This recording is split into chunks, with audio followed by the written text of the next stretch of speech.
নমস্কার বন্ধুরা, am2pm কুকিংয়ে সবাইকে স্বাগত জানিয়ে আমি আপনাদের সামনে নতুন আরেকটি রেসিপি নিয়ে চলে এসেছি। আজকে আপনাদেরকে তৈরি করে দেখাবো সজনে ডাঁটার পরোটা রেসিপি। বন্ধুরা, এই সজনে ডাঁটার পরোটা রেসিপিটা কিন্তু হাই প্রেশার রোগীদের জন্য খুবই উপকারী।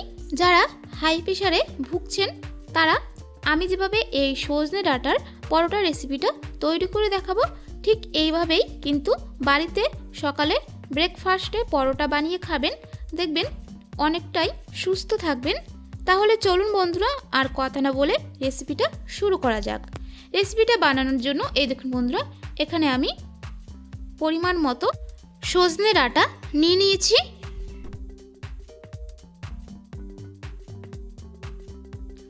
এই সজনে ডাঁটা কেটে নেব। তার আগে এখানে ওভেন জ্বালিয়ে ওভেন পর একটা পাত্র বসিয়ে দিয়েছি। পাত্রতে দিয়ে দেব 2 কাপ পরিমাণ জল।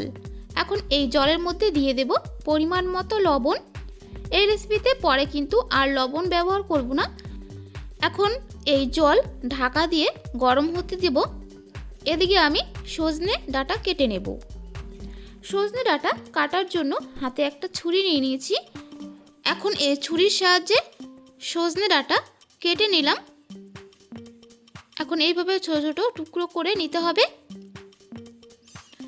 এখন এই সজনে ডাঁটার যে মোটা উপরের আঁশ আছে সেটা এইভাবে ছুরির সাহায্যে কেটে ফেলে দিতে হবে। বন্ধুরা, রেসিপিটা সম্পূর্ণ দেখবেন, কেটে কেটে দেখবেন না। কেটে কেটে দেখলে কিছুই বুঝতে পারবেন না। এইভাবে একে একে আমি পরিমাণ মতো সজনের এইভাবে আঁশ ছাড়িয়ে নিয়েছি। এই দেখুন বন্ধুরা, এই সজনে ডাঁটার পরোটা বানাতে কিন্তু সজনে ডাঁটাটা যত মোটা হবে তত ভালো হবে। এদিকে যে জল গরম হতে দিয়েছিলাম সেই জল গরম হয়ে গেছে। এখন এই জলের মধ্যে দিয়ে দেব কেটে নেওয়া সজনে ডাঁটা।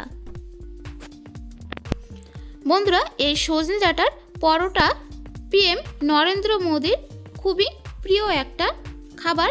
তিনি এই সজনে ডাঁটার পরোটা রোজ সকালে ব্রেকফাস্টে খেয়ে থাকেন। এখন এই সজনে ডাঁটা ঢেকে ভালো মতো সেদ্ধ করে নেব। কিছুক্ষণ সেদ্ধ করে নেওয়ার পর দেখে নেব ঢাকনা তুলে ঠিকঠাক সেদ্ধ হয়েছে কিনা। এই সজনে ডাঁটা কিন্তু ভালো মতো সেদ্ধ করে নিতে হবে। সেদ্ধ হয়ে গেছে এই দেখুন বন্ধুরা। এখন একটা ছাঁকনির সাহায্যে জল ছেঁকে সজনে ডাঁটা একটা পাত্রে তুলে নেব। তবে এই জলটুকু কিন্তু ফেলে দেব না, এটা আমার পরে কাজে লাগবে।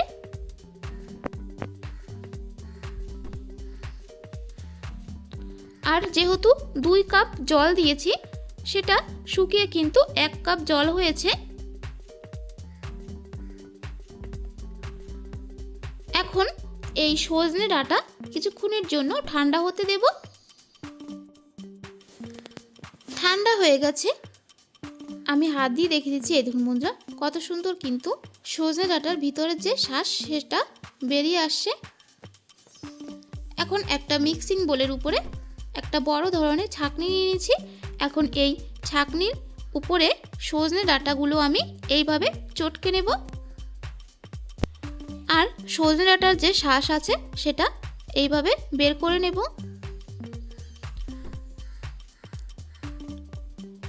ভালো মতো চটকে নিয়েছি। এখন সেদ্ধ করে নেওয়ার যে জলটা আমি রেখে দিয়েছিলাম সেই জলটা এইভাবে দিয়ে দিলাম। দিয়ে এইভাবে আবারও ভালো মতো চটকে নেব। বন্ধুরা, আমার চ্যানেলে নতুন হয়ে থাকলে অবশ্যই আমার চ্যানেলটিকে সাবস্ক্রাইব করে পাশে থাকা বেল আইকনটা প্রেস করে নোটিফিকেশনটা অন করে রাখবেন। তাহলে আমি নতুন কোনো রেসিপি আপলোড করলে আপনারা সবার আগে দেখতে পারবেন। এইভাবে চটকে চটকে ভালো মতো শ্বাসটা বের করে নিতে হবে।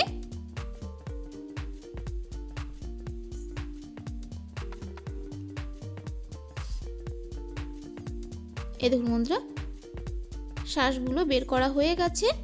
এখন এর মধ্যে কিছু উপকরণ অ্যাড করব। প্রথমে দিয়ে দেব 1/2 চামচ জোয়ান, হাফ চামচ গোটা জিরা, সামান্য পরিমাণ হলুদ গুঁড়ো, হাফ চামচ ভাজা ধনিয়া ও জিরা গুঁড়ো, পরিমাণ মতো গ্রেট করে নেওয়া কাঁচা লঙ্কা, আর দিয়ে দেব পরিমাণ মতো কাসুরি মেথি। এখন সব উপকরণ চামচের সাহায্যে এইভাবে মিশিয়ে নেব।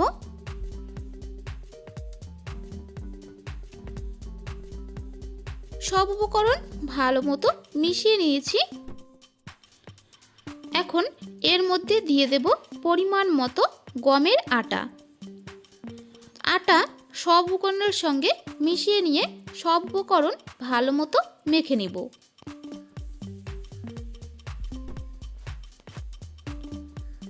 সব উপকরণ ভালো মতো মেখে নিয়েছি। এই দেখুন বন্ধুরা, যেমন রুটি লুচি বানানোর জন্য ময়দার ডো মেখে নেওয়া হয়, ঠিক তেমনভাবে মেখে নিতে হবে। এই দেখুন বন্ধুরা, তবে এই আটা কিন্তু আর রেস্টে রাখার কোনো দরকার নেই। এখন এই আটা থেকে ছোট ছোট লেচি কেটে নেব। এই দেখুন বন্ধুরা, আমি এরকম সাইজ করে লেচিটা কেটে নিচ্ছি। তবে আপনারা চাইলে এর থেকে বড় কিংবা এর থেকে ছোট লেচি কেটেও নিতে পারেন। এখন একটা লেচি হাতে নিয়ে এইভাবে হাতের সাহায্যে ভালো মতো গোল করে নিয়ে এখন বেলনা চাকির সাহায্যে বেলে নেব। বন্ধুরা, এখানে আমি বেলার সময় কিন্তু কোনো ময়দা কিংবা আটা বা তেল ব্যবহার করলাম না। তবে আপনাদের কাছে যদি একটু অসুবিধা হয় বেলতে, তাহলে আপনারা তেল দিয়েও কিন্তু এই পরোটাটা বেলে নিতে পারেন। বন্ধুরা, নতুন কোনো রেসিপি যদি জানতে চান অবশ্যই আমার চ্যানেলে কমেন্ট করে বলবেন, আমি রেসিপিটা অবশ্যই দেব। বেলে নিয়েছি। এই দেখুন বন্ধুরা, এটা কিন্তু বেশি মোটাও হয়নি আর একেবারে বেশি পাতলা করেও কিন্তু বেলিনি। এইভাবে একে একে সবকটা লেচি বেলে নেব।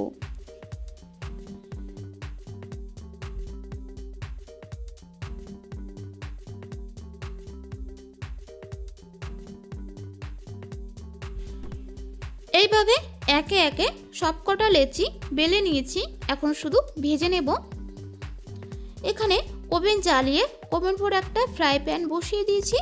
ফ্রাই প্যান গরম হয়ে গেছে। এখন এই ফ্রাই প্যানের মধ্যে দিয়ে দিলাম সামান্য পরিমাণ ঘি। তবে এখানে আপনারা ঘির পরিবর্তে সাদা তেলও ব্যবহার করতে পারেন। ঘি গরম হয়ে গেছে। এখন এই ঘির মধ্যে দিয়ে দেব বেলে নেওয়া পরোটা। এক পিঠ ভাজা হয়ে গেলে আরেক পিঠ উল্টে দেব। বন্ধুরা, এই পরোটাটা কিন্তু একেবারে গ্যাসের ওভেন হাই ফ্লেমে রেখে ভাজবেন না, গ্যাসের ওভেন মিডিয়ামে রেখেই ভেজে নিতে হবে।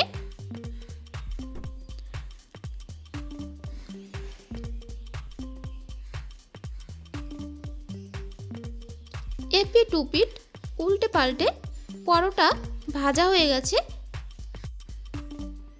এখন একটা পাত্রে তুলে রেখে দেব।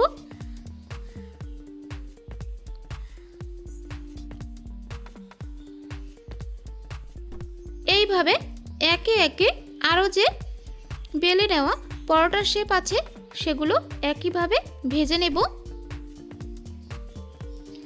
বন্ধুরা, এইরকম পরোটা তৈরি করে আপনারা সকালে কিংবা বিকেলে যে কোনো ঘুগনি বা চাটনির সঙ্গে খেতে পারেন। দেখবেন খেতে কিন্তু অনেক ভালো লাগবে। এইভাবে একে একে সবকটা সজনে ডাঁটার পরোটা ভাজা হয়ে গেছে। সজনে ডাঁটার পরোটা রেসিপি একদম তৈরি হয়ে গেছে। বন্ধুরা, একটা ছিঁড়ে আপনাদেরকে দেখাচ্ছি। এই দেখুন বন্ধুরা, কতটা নরম হয়েছে। রেসিপিটা কেমন লাগলো অবশ্যই আমার চ্যানেলে কমেন্ট করে বলবেন, আর লাইক শেয়ার করতে একদম ভুলবেন না। বন্ধুদেরকে সম্পূর্ণ রেসিপিটা দেখার জন্য অনেক অনেক ধন্যবাদ। আজ তাহলে এই পর্যন্তই। আবারও কোনো নতুন রেসিপি নিয়ে আপনাদের সামনে চলে আসব। আপনারা ভালো থাকবেন, সুস্থ থাকবেন।